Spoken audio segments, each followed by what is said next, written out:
जय गुरुदेव.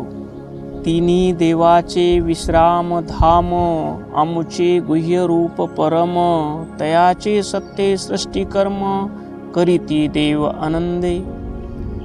या ओवीतून संत शिरोमणी शिवयोगी मन्मथ माऊली, शंकर जळी काष्टी भरला, पिंडी ब्रह्मांडी बिंबला, अलक्ष दृष्टीने लक्षिला, शंकरची शंकर.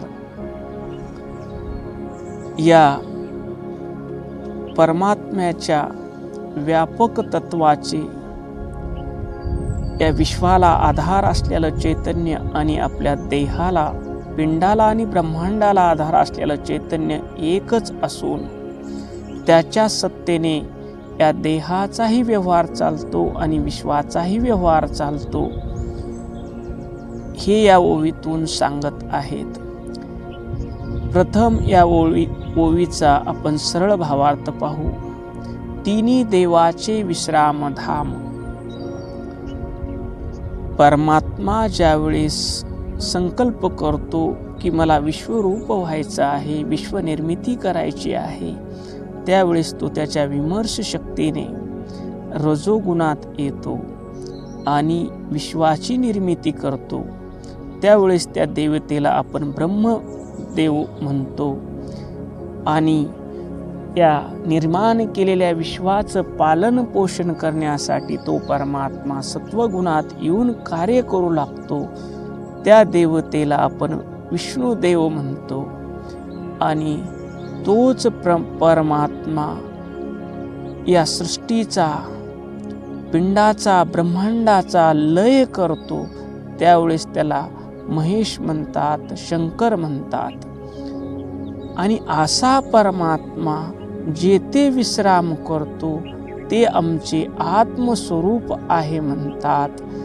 त्या आत्मस्वरूपाच्या सत्तेनेच सृष्टीतले सर्व कर्म देव आनंदाने करतात, असं या ओवीतून माऊली सांगतात.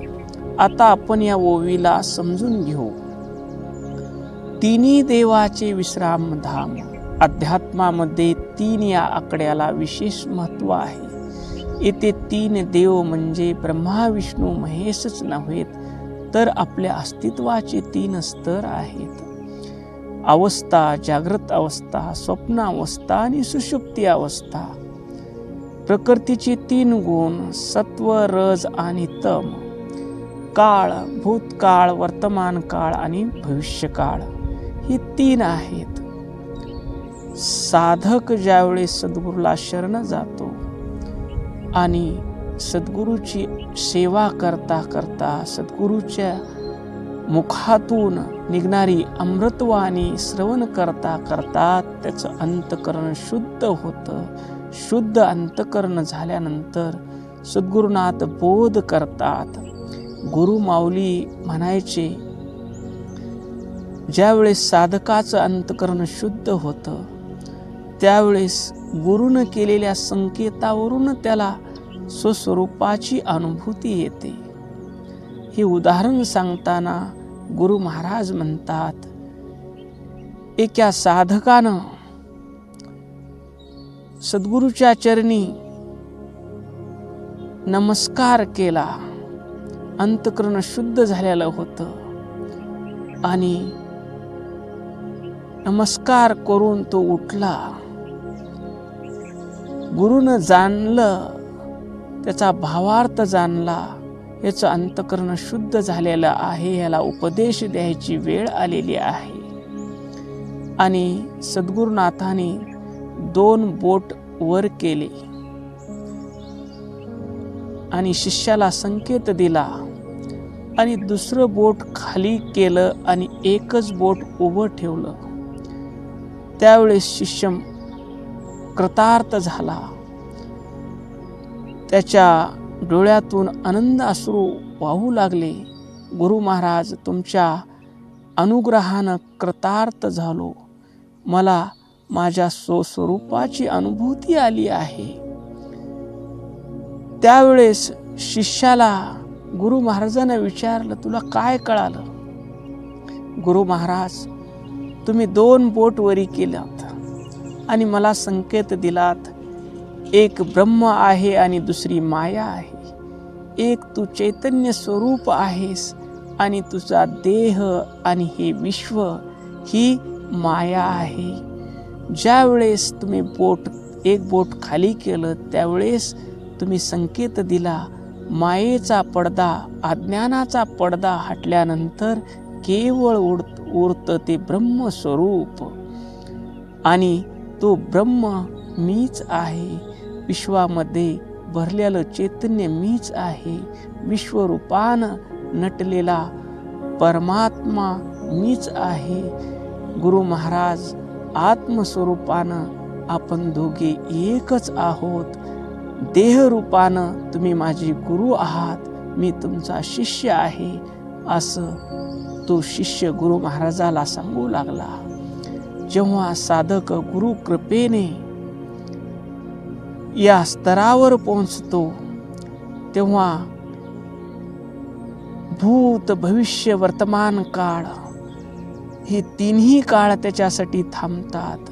तो सत रज तम तिन्ही गुणाच्या पलीकडे जातो आणि त्या ठिकाणी मनात विचार उत्पन्न होणे थांबते. म्हणजे उत्पत्तीचं ब्रह्मदेवाचं कार्य थांबतं. विचाराचं पोषण करण्याचं कार्यही थांबतं. तिथं विष्णूचं कार्यही थांबतं. आणि विचाराची समाप्ती हेही थांबते. उत्पन्नच होत नाही तर त्याचं पोषण कसं होईल, आणि पोषणच झालं नाही तर त्याचा संहार कसा होईल. मन शांत होतं. ही मनाची शांतीची अवस्था म्हणजे तुरीय पद, जे ते मन पूर्णपणे विसावते. इथं माऊली म्हणतात, तिन्ही देवाचं विश्रामधाम.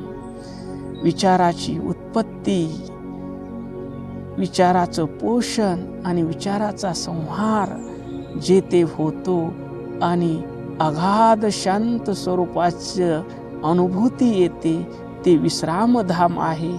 ते कसं आहे? आमचं गुह्य रूप परम आहे.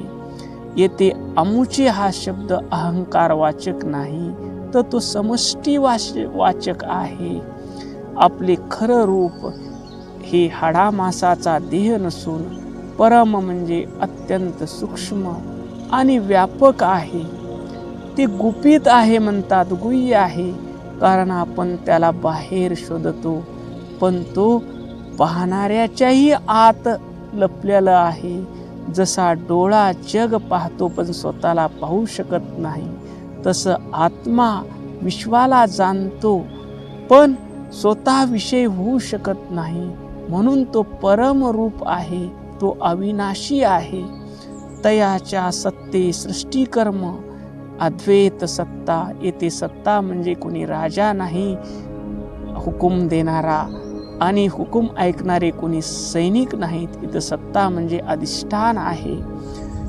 जसा टीव्हीच्या स्क्रीनवर आपण चित्रपट पाहताना, सिरियल पाहताना त्या स्क्रीनवर आग लागलेली दिसते. आग लागली तरी आपला टीव्ही जळत नाही. आणि तिथं जर मुसळधार पाऊस पडत असलेलं चित्र दाखवत असला टीव्हीचा पडदा आपल्याला, तर तो पडदा, ते टीव्ही ओला होत नाही.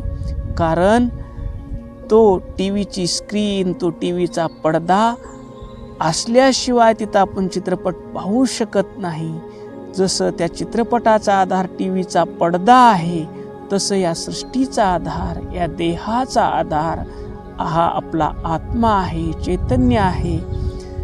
त्या चैतन्याच्या सत्तेने केवळ अस्तित्वामुळेच, जसं सूर्य निघाल्यानंतर पक्षी आपल्या घरट्यातून बाहेर पडतात, सर्व माणसं कामाला लागतात, वनस्पती, फुलं सगळे त्यांच्या विकासाला लागतात, तसं चैतन्य सत्तेच्या अस्तित्वानं देहाचा व्यवहार चालतो, विश्वाचा व्यवहार चालतो.